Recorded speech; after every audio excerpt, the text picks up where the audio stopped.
Started. All right, guys. My name is Zain Khan, and I'm the program coordinator for Minaret Foundation, where our focus is multi-faith and civic engagement for the Muslim community. Today, we are joined by three amazing individuals representing their organizations.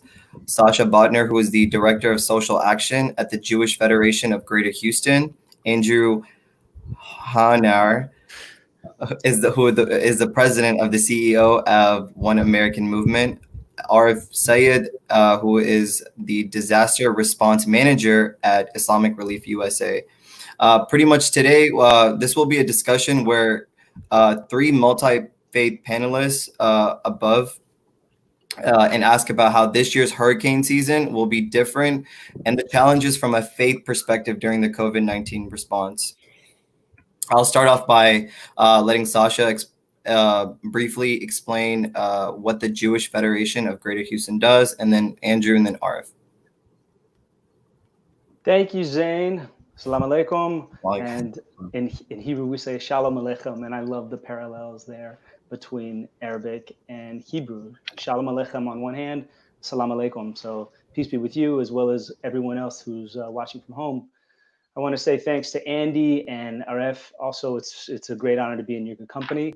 And I want to say thanks to our friends at the Minaret Foundation, especially Sharik and Sumra. So the Jewish Federation of Greater Houston helps ensure a thriving, vibrant, and engaged Jewish community locally and around the world. We're proud to serve as a convener of our incredible Greater Houston community, bringing together different members and institutions, regardless of denominations or affiliations, to share resources, best practices, trainings, and more. And the last thing is, as Director of Social Action, I'm incredibly proud that between November 2017 and March of this year, the Jewish Federation of Greater Houston has helped engage over 3,000 volunteers in providing over 28,000 hours of hands-on post-Harvey community recovery through volunteering. Yeah, we'll go with Andrew next.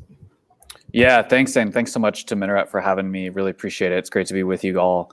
The One America Movement is a national organization. Our mission is to eliminate what we call toxic polarization in society. So we're really concerned about the toxic forms of division that we're seeing in our country. Obviously, is very apparent, and we're seeing it potentially made worse, potentially made better by the coronavirus. We will see. But what we do is we bring religious communities together across religious divides, political divides, racial divides, to work together on issues that matter in their communities. And so that could be opioid crisis, it could be race relations or racism. In Houston, it's been Hurricane Harvey relief and actually bringing Houston faith leaders together to go to Puerto Rico to work on Hurricane Maria relief. So we believe that when you bring faith groups together across these divides and you work together, we can model for the rest of the country how to reduce this sort of toxic divisions in our country. Absolutely. And this is the prime example why we're doing this webinar, is the fact that our different faiths can align a better mission. Arif? Hi, everyone. Arif Yusuf with Islamic Relief USA. As everyone said, I'm very happy to be here with this esteemed panel. I've had the opportunity to meet a few of you guys, and very happy to be introduced to new folks. As most of you guys know, Islamic Relief, we're a national and international humanitarian organization that has a wide range of programming to alleviate poverty, both in the U.S. and around the globe. I represent the disaster response program, which is operational here in the U.S., and we have activities both in preparedness, response, and recovery in the disaster cycle. And I'm very happy to announce that, as of post-Hurricane Harvey, we decided to be more active in Houston, and we have a long-term recovery program that's ongoing right now in Houston in the Northeast section. So once again, I'm happy to be here. Thank you to the Minaret Foundation for deciding to do this, and looking forward to our conversation. Thank you guys for the introductions and what your organizations do. So I kind of just want to start off by doing an introduction of what we're going to be talking about. So the COVID-19 coronavirus has pretty much the entire world in a crisis mode. The United States now has more cases than any other country, and many are calling it the epicenter of the outbreak. However, as our nation continues to respond to recover from coronavirus, Americans should also prepare for the upcoming hurricane season, which is forecasted to be to begin in the beginning of June.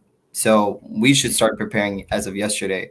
Organizations like EPA, FEMA, CDC continue to coordinate with state, local, and territorial officials, along with the private sector, to share operational guidance and to encourage hurricane planning that reflect public health guidelines. So if all these federal organizations are kind of working together, my question to you guys is, what can faith-based organizations and centers do right now to get ready and ensure they lead the way for preparedness?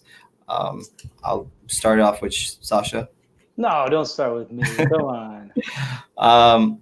Yeah, no, it's fine. Well, yeah, it's okay. Whoever, if anybody wants to jump in, you can. I'm happy to take it. So, all right. Well, we're certainly not a disaster response organization, but we have partnered with many expert organizations, and just based on lessons learned, we've categorized really a curated list of best practices for organizations. And I want to say that this is in addition to, I think, the best practices locally that you hear about for families include things like, build a kit, make a plan, stay informed.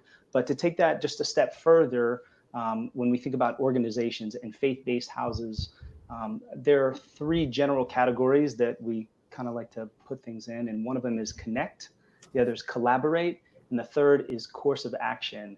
And I can just real quick run down and then elaborate a little bit later in the conversation if we want. But under connect, the first and most important thing is to put your people first. And I'm particularly moved. There's a quote that comes from Rabbi Abraham Joshua Heschel, and he reminds us that the human is a disclosure of the divine, and that all of us, all people, are one in God's care. He says that many things on earth are precious, some are holy. Humanity is holy of holies. And so we have to start this conversation of best practices with a reminder that if our organizations are to survive and carry on the important work that they do, then they have to maximize well-being, not only for the mission of the company, but also the engine of that mission, which is its employees. The second thing is help however you can. Third thing, moving into collaborate, is cross-organizational coordination. I think that's really, really important. Fourth is develop policies and procedures for communications within your own internal organization. It's important, number 5, to stay connected to local best practices and information. 6 and 7, we move into a course of action, which is assess potential risks and create a business continuity plan. Number 8, protect vital documents, equipment, records, and property. The 9th thing is create an inventory of work items that are currently out on loan. And 10 is have conversations with your insurance agency. It's really important to find out what coverage is in your policy and what coverage is not. For a lot of organizations, commercial property insurance does not cover flooding. And the last thing is to take action and proactively practice your organizational response. And I'll just close with the old joke where the tourist stops a local on the streets of Manhattan and says, "Hey, excuse me, do you know how to get to Carnegie Hall?" And the local responds, "Practice." So how do we as a community prepare for a disaster? We practice. Absolutely. I would just say that those are wonderful points, Sasha, and I think you summarized it pretty well. The only thing I would add to that is that the faith community historically has a very central role to play in disaster response.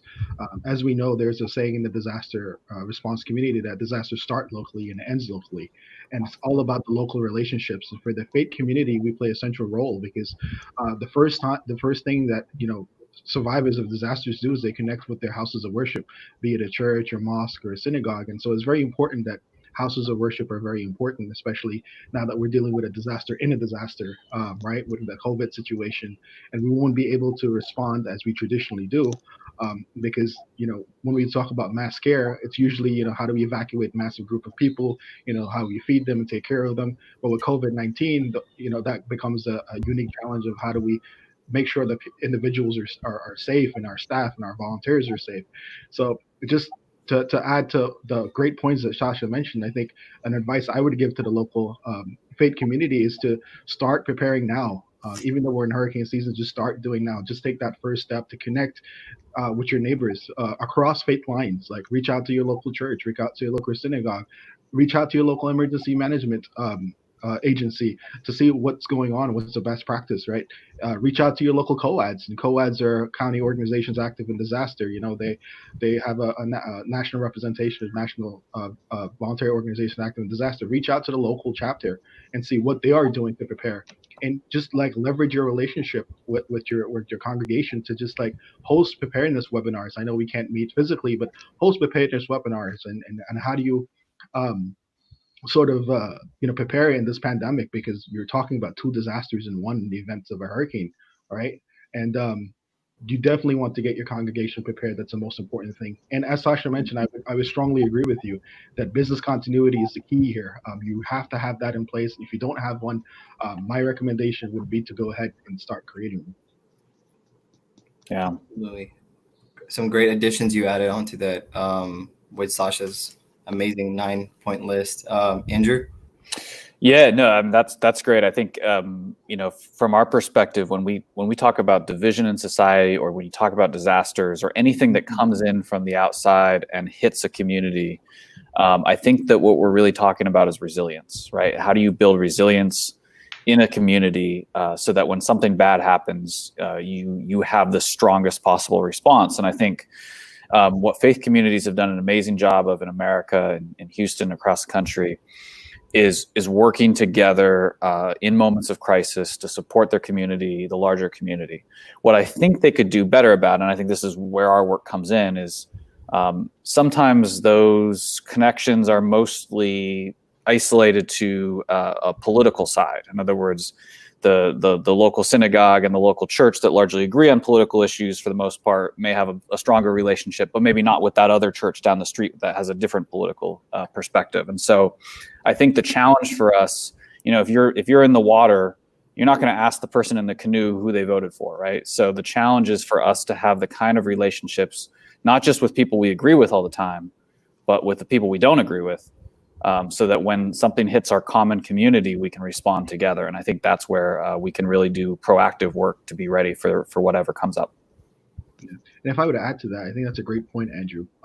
Usually when you're in a disaster, I think based on the experience I have done, and I've done responded to a lot of disasters in the past 3 years, is that when a disaster happened and you're in a community, usually those lines that you divide in the sand gets erased, because at this point we all have one common goal, and that is to help our fellow neighbors, to help our fellow brothers and sisters in humanity. So it's very important that we don't wait until disasters happen to cross those lines, but we do it before. Absolutely.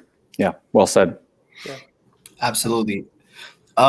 So have you guys started seeing faith centers specifically start to convert out their spaces for preparedness? If you guys can list out some examples that you guys might have seen. So it's kind of a tricky question, because as I mentioned earlier, it's kind of different. We're not going to be able to respond in the traditional way of how we usually do. So senders necessarily don't want to prepare for hosting a mass group of people, right? FEMA just released a planning guide for how to plan for disasters in a pandemic, and one of the things that they're advocating for is to do things as virtually as possible or isolated as possible, right? Absolutely. So when you're talking about sheltering, right, you want to do non-congregate shelter, which is you want to utilize hotel rooms so people have their space and privacy. So you want to minimize contamination. So the priority is, yes, you want to respond to a disaster, but COVID added an additional priority, which is the safety of individuals. And so we have to think differently and innovatively of how we do that. And a lot of organizations within the VOAD movement, and again, VOAD is Voluntary Organizations Active in Disasters, are looking at their plans to see how they can modify it to make sure that they're looking at safety as a priority, and how do we sort of change the way we operate in hurricane season. So it's a bit different. Yes, centers are preparing to do it, but in a different way. Absolutely. Yeah, just to jump in on that, I think, Arif, you hit it right on the head. And I also want to encourage people just a gentle word of caution. And that is, Arif, you can speak more on this because Red Cross is Islamic Relief's biggest, one of your biggest partners. But I've heard a lot of folks, particularly from, American Red Cross, say things like, you really need to think through opening up your congregation or your house of worship, because a lot of people find that when they open it up, there's this 5-day later period of like, oh my goodness, like how do I stop this? How do I shut this down now? And if you are not a disaster response organization, if you are not an organization that was intended to house volunteers or house things like that, you might find yourself in a tricky situation. So I would just suggest instead that you partner with an organization that already has that expertise, like American Red Cross. And then the other thing that I wanted to just piggyback on something that Aref said, which was the business continuity plans and organizational models. So I just wanted to throw out a couple web resources, and that is FEMA has it, but also ready.gov/business. And American Red Cross has a website called readyrating.org. And the last one that I want to give a shout out to is an organization that I've worked with a lot over the past 3 years, and I've worked on it with Aref, actually with Islamic Relief, and that's SBP. It stands for St. Bernard's Project, but the organization is called SBP, and they have a lot of organizational preparedness plans as well, and they're free, just like ready.gov, just like American Red Cross and FEMA. You want to add something, Arif, to that, or? Yeah, I was just going to add that it's I 100% agree with Sasha there, that one of the important things that we should all encourage our faith-based groups to do locally in Houston is to start connecting with the national organizations who have disaster expertise and programming to get some guidance on how to plan for the upcoming disaster season. Sasha mentioned some amazing go-to websites, and I agree with him. We should have that website shared with everybody in the Houston community so they can go and check out the resources there. But also an additional resource that's available to the community that we sometimes overlook is our local Office of Emergency Management, right? They're responsible for the county where you live or the city where you live, and they have specific guidelines that usually you would follow in a disaster setting, right? I know Houston has a disaster response plan that's available publicly that everybody should look at, and congregations should also look at to make sure that they're incorporating those best practices into what they're planning to do in the event of a disaster. Absolutely. Yeah, that's great. Thank you for reminding us. Yeah, Harris County has Office of Emergency Management, Ready Harris, and the city has, City OEM. Fort Bend has their own. And Zane, you didn't ask about this, but I want to encourage people to sort of push through a barrier that may not necessarily be named, and that is the emotional barriers, especially when you think about, Houston, the greater Houston community, or other communities that have been impacted by disaster.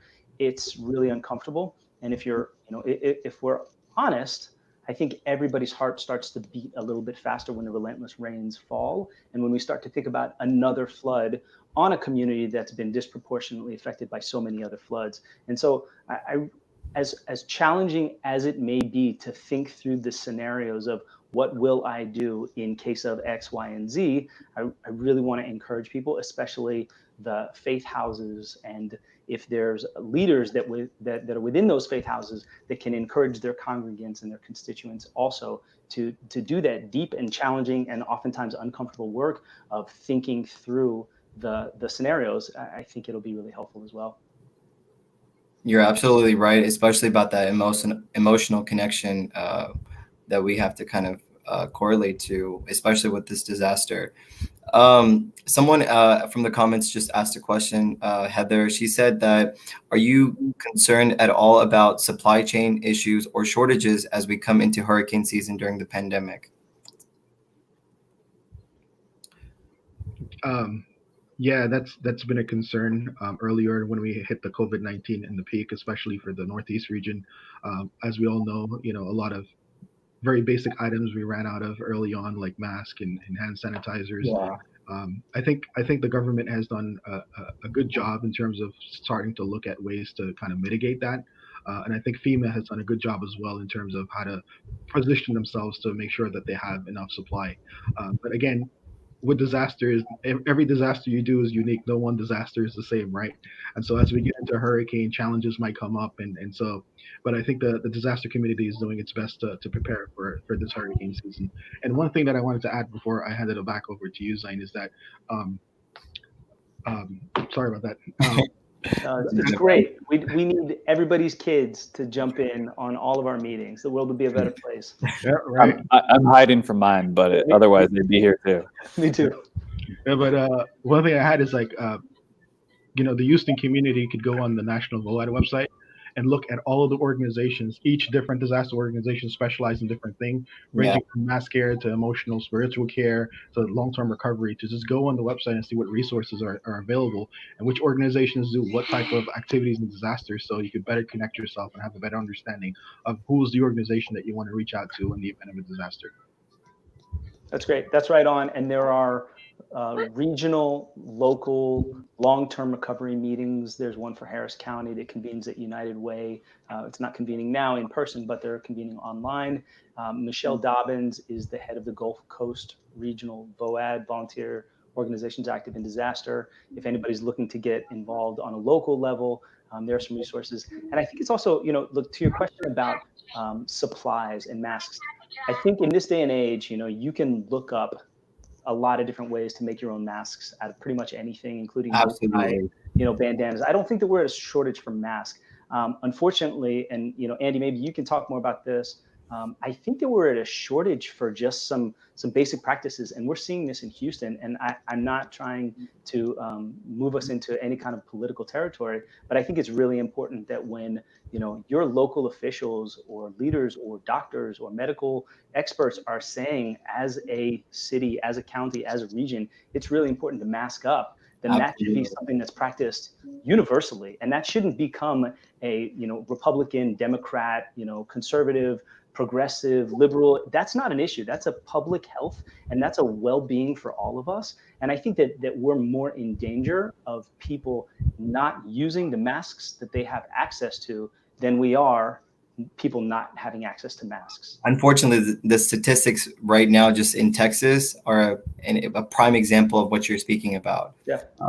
The precautions we just completely overlooked, unfortunately, because of whatever reasons might they be. Andrew, you want to point something out? Well, I think I would just say that it's a good example, right, of what we're dealing with in the country. When you become so polarized, when you become sort of utterly disconnected one side from the other in terms of the news you're getting, the information you're getting, who you trust, it becomes easy to create two narratives that are utterly unconnected to each other, right? And so as you see the other side doing what they're doing, you think, how could you be doing this? And of course, the other side is hearing news, information, whether it's true or not, that is completely 180 degrees different from what you're hearing. And so I think that, we've lost a sense of trust in authority. We've lost trust in expertise, so to speak. I think some of that is because authority has let us down in a number of ways. And we've lost trust in each other, and that's the really scary part. However, I think if there's hope, it's on the local level. I think it's in communities where we're tuning out the noise and the nonsense of cable news, and we're listening to each other on a local level, trying to work with each other in a community. And I think that's where we can make a lot of progress, probably more so than arguing on social media. Absolutely. Just like you said, like there's more hope within the local level. Like this right here is a prime example as far as us making it out of hurricane season and through COVID-19. And that's together, regardless of what political party you stands with. Sasha, I just wanted to add on to the part where you were bringing the mask up. I think it's also important.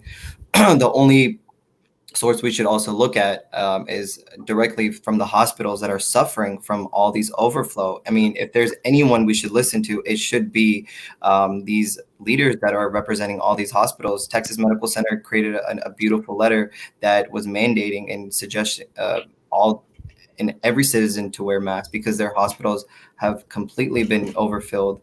Their ER departments, their ICUs. So I think that that's a really good place to start off with when people really want to understand like how important it is to come together and wear a mask just for the public safety. Absolutely. Yeah. And look, Kennedy had the quote of ask not what your country can do for you, but ask what you can do for your country. Beautiful. If you are in a position of trying to figure out how do I help in this time, probably the most important first step in trying to help is mask up and maintain social distance and best practices. And just one more thing that I wanted to share about to the question that was asked in terms of masks, I want to encourage houses, faith-based houses and organizations to pool your resources together. And that includes doing bulk orders. So if you need to purchase something, you're going to get a better price and you'll be able to order more by sharing. And one example of this is throughout the county, many different organizations led by I want to say Houston response, but a lot of different nonprofit organizations pulled together a very large bulk order and are divvying up those masks for each of their micro communities. Yeah. And there's actually two things that I wanted to add on that Joshua mentioned is that A is individual accountability, is to understand that it starts with you as an individual on the safety precautions you take when you go outside and it goes extend to your family and so on, extended family. I think if you were to advocate for individual accountability, I think it goes a long way. And the second part is and the second that I wanted to mention, the second point is it's about community that Shasha just mentioned, right? It's right now that we have to understand that we're all of us, in the entire nation, local level, all of us are in this together, and we have to work collectively to get through this. And I think we need to work with our communities to advocate that, it's individual accountability, but it's also a collective movement that we have to understand that all of us are in this together. We need to work together and figure out ways of how we can pool our resources together to just get through this. Absolutely. And that will be a challenge. Inherently, that will be a challenge if we have to respond to disaster. That maintaining social distance is going to be an issue, and a lot of the offices of emergency management and experts are saying that. I was on a call 2 weeks ago, and the sheriff was saying that the high occupancy high water vehicles that can carry essentially the dump trucks that need to flood that go through water to pick up as many people as possible. Their occupancy is during Harvey 36 people. Okay. During COVID-19, in the event of a disaster, he said, do you know how many people we're going to be able to fit in there? 36 people. They're not going to change that. And so they're not going to maintain social distance. What they're going to do is prioritize the saving of lives, which you can have a separate conversation about that. But it's going to be really hard to maintain social distance if we're going to look at traditional emergency preparedness like we have in the past, including George R. Brown and NRG stadiums. I don't think that you can look at you can't look at housing evacuees in the same way that we have in the past. Disaster amidst disaster, right? Yeah, no one's going to leave someone in the water, right, because they can't be 6 feet apart on a boat. I mean, that's not going to happen. Right. Certainly shouldn't happen. Absolutely. Yeah, but how can we influence people who are making decisions to think through evacuation and shelters in a different way than ever before? And so, look, I'll just share one example that I think would be a really easy win. Is you have hotel associations that are suffering catastrophically right now. Yes. Nobody is traveling and nobody is staying there, right? In the event, God forbid, in the event of a disaster, instead of putting people at NRG, how do you contract with the government to make sure that those payments that would go to a place like NRG instead go to the hotel associations, open those up and explore possibilities there? How do you as an individual family make a potential crisis scenario situation where you are, you have a buddy system with another neighbor and you're looking out for each other, and in the event of evacuation, you decide, hey, we're going to buddy up here rather than go to a place with 100 families. We're going to go to a place where there's 4 families or something like that, right? That is like an amazing suggestion to definitely, as a city, we need to go towards too, especially because, like you said, the hospitality industry is very much suffering, and this money could, also help them financially, but it's a socially distanced, amazing opportunity rather than just stuffing up everybody at the GRB and NRG, like you mentioned. Yeah. And I was going to say, like, the whole community approach to responding to disaster has more relevance now than it ever did. Because no matter what industry you're from, for-profit, non-profit, governmental, everybody has a role to play. Absolutely. In the situation. Absolutely. I'll move on to my next question. And this is kind of like an individual question that you guys can kind of relate to. So in disaster mode, how does your own personal faith guide your individual response to these tragedies? It kind of has to do with the emotional aspect that Sasha had brought up, but I would like to hear from you guys, and for our audience sake, like, what is your individual response that your faith guides? Sasha, you want to start off since you're... I feel like I've been talking a lot here, so I wanted to just take a step back and let Andy or Arif, you guys go ahead and share. I'll jump in a minute, please. I guess personally, I think responding to disaster, it's my faith has a lot to do with how we operate. or how I perceive and what I want to do in terms of when I respond. And we have our prophet, may peace and blessings be upon him. He taught us that, you must be able to know your neighbors and look out for your neighbors. 40 on your right, 40 on your left, 40 in front of you, 40 behind you. To me, that is disaster response right there, right? If we come back to that principle I mentioned, that disaster starts locally and it ends locally, right? That is your local community. And for me, it is that sort of need to go and help out your neighbors that drives me, right? It is that need to give back to your community, right? It's that need to go and assist your fellow human being or your brothers and sisters, right? To do whatever you can to help them to recover from whatever situation you're going through. I think that's what motivates me to do this work.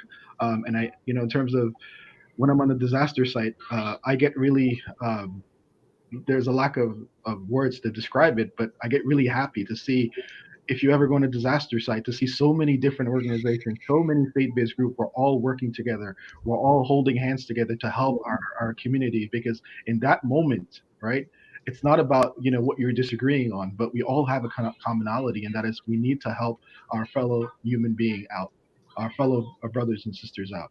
Working And for humanity, absolutely. yeah, and I feel very happy when I see that. And my faith has been a great inspiration for me. The Islamic faith is rich in terms of giving back and charity. We have this concept of zakat, where we have to give back 2.5% of our wealth every year, right? This is so we can help our fellow neighbors get out of poverty. And so faith is a big part of why I do what I do. Absolutely. Beautiful example, especially from a Muslim representation. Yeah, well said. Yeah, I can go. Sasha, I've been holding off on speaking more because I'm afraid I'm going to make fun of the Rockets, and I don't want to. I'm trying to control myself. But as a Christian, I think obviously serving the poor, serving others is front and center in a number of ways. But one of the things I think about when I think about my faith is, Jesus talks about you've been told to love your neighbor and hate your enemy, but I tell you, love your enemy and pray for those who persecute you, right? And that flipping of that is an enormous part of Christianity. And that's easy to do when things are easy, right? It's easy to feel goodwill towards others and feel goodwill even towards your enemies when things are easy, when you're doing well. In the midst of disaster, when things are hard, that's when it really either happens or it doesn't. And Jesus on the cross, in a moment where he's being tortured to death, says, "Forgive them, Father, for they know not what they do." And that willingness to forgive, to love your enemies, even in the midst of something that horrible, is really the emblematic, I think, of what Christian faith should be. And so for us, it's like, in the middle of a disaster, if all the things you talk about, all the things you read in the Bible don't then play out in your life, then maybe they didn't quite mean as much as they should have. Beautiful. Thanks, Andy. Thanks, Aref. Andy, in 3 years of knowing you, I think that's the most I've ever heard you talk about Jesus and Christianity in one sentence, and it was beautiful. Aref, if I wasn't comfortably happy in my Judaism, I'd be really considering, converting over to Islam right now. You spoke really well. Thank you. I honestly think, this is a pleasure. And Zain, I want to say thanks again for inviting us to join, and to Shark as well. When we come together and have these conversations, it's really easy to think that the world could be a much better place than it is now. In the course of this 34 minutes, we're in agreement on everything. And honestly, I think that there's a lot that our faiths have in common. Aref, you mentioned, in Hebrew, it's tzedakah, and it's the same thing. Again, I mentioned at the beginning, salam alaikum and shalom aleichem. We're all, I think everybody in their heart really are connected. Yeah, we're connected. We all love peace. We all love our grandmother's soup. We all love, and want the best for our children. And that really, I think for me, some of the holiest experiences I've had outside of being in synagogue are really on a rebuilding site, and I don't know if you were talking about this, but I think there's great holiness. And I think if you want to talk about the power of building community, then go and help build a house with Jews, Christians, Muslims, and Hindus, and people of many different faiths, and come together and see like, oh, wow, this is amazing. The world could be a pretty amazing place. So one of my favorite quotes comes from a book called Pirkei Avot, and it says, "It's not up to you to complete the work, but that doesn't give you the permission to abandon it. So you don't have to do everything. You don't have to finish it, but you have to fight and you have to jump in and you have to do everything that you can that's in your part to make this world a better place. And that's not between just you and God. That's between you and your fellow humans. And so if you believe it, then you live it. And look, I grew up very secular in the Jewish tradition.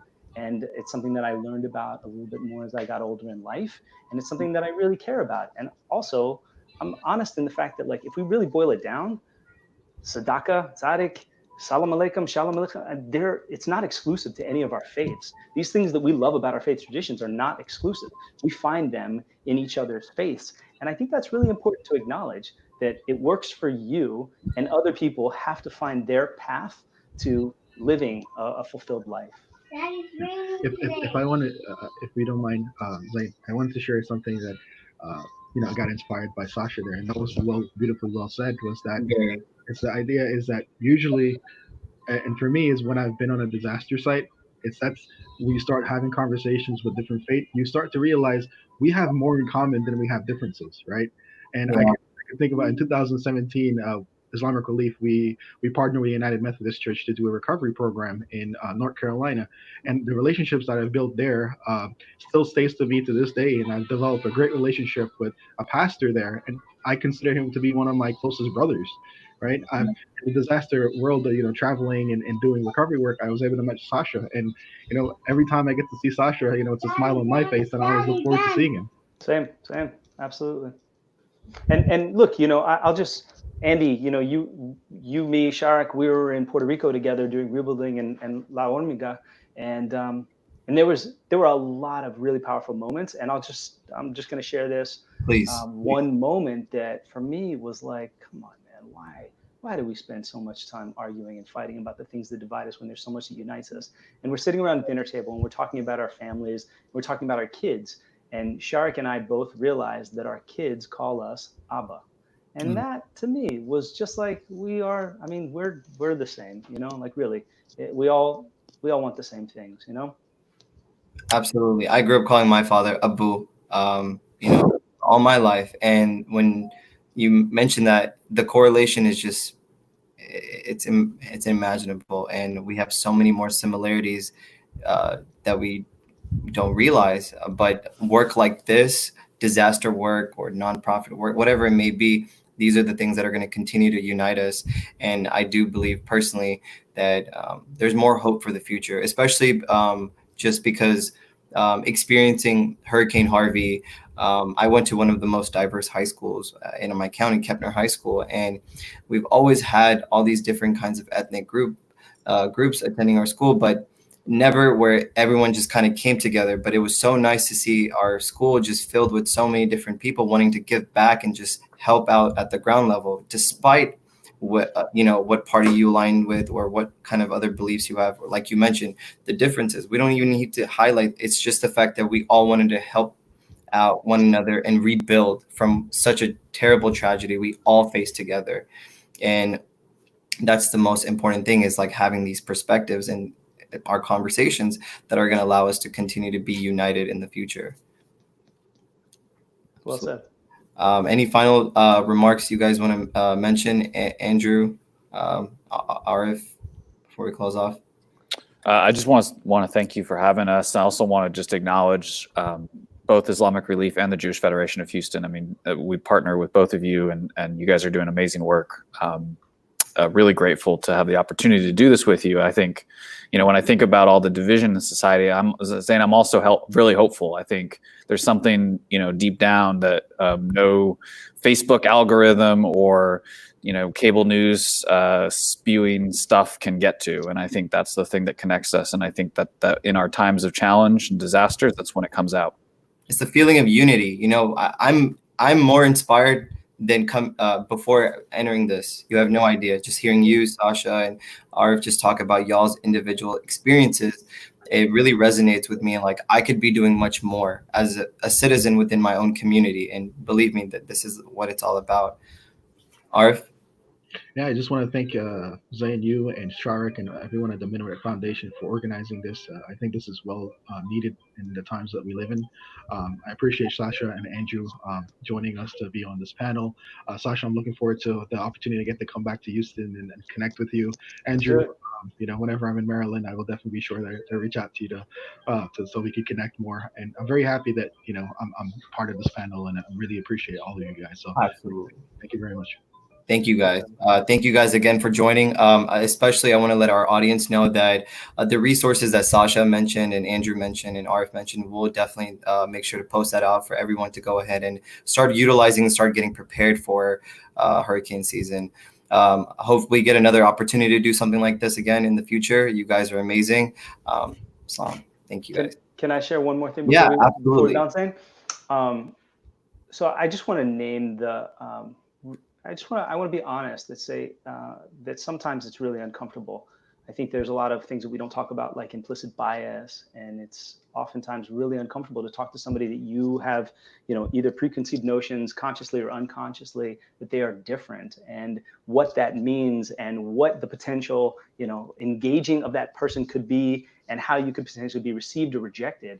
And so I want to encourage folks that are, that are aware of that to push through, because I think the rewards are so much greater when you're able to push through and find the commonalities. And something that Arif and Andy both mentioned is that disasters do have the power to bring us together if those relationships that we're able to establish as a result of those disasters are maintained. And so, check on people. And especially now, look, there's so much talk about Black Lives Matters and differences and how we can be allies and in solidarity with communities of colors, with folks that are in need across the board.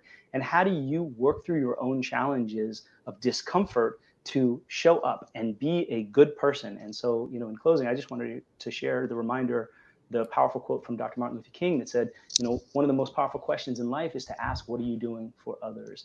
And this is not something that we need to do nonstop 100% of the time. But I think that's a really powerful question to come back and say, how am I being of service to the people around me, my friends, my family, my community? And what are ways that I can deepen that impact to be a better person? And the last thing is that if you don't know what to do, start with masking up, maintaining that social distance, and try and make the world as best a place as you can. Thanks, Zain, for having us. Thank you so much. This right here is a prime example of why Houston Strong came from. This right here. So I just want to, I really appreciate all of you guys, the Jewish Federation of Greater Houston, One American Movement, and Islamic Relief. Again, I hope we have another opportunity to do something like this again in the near future. And I hope you guys remain safe. Take care. You too, Zain. Assalamu alaikum. Bye, guys. Bye, guys.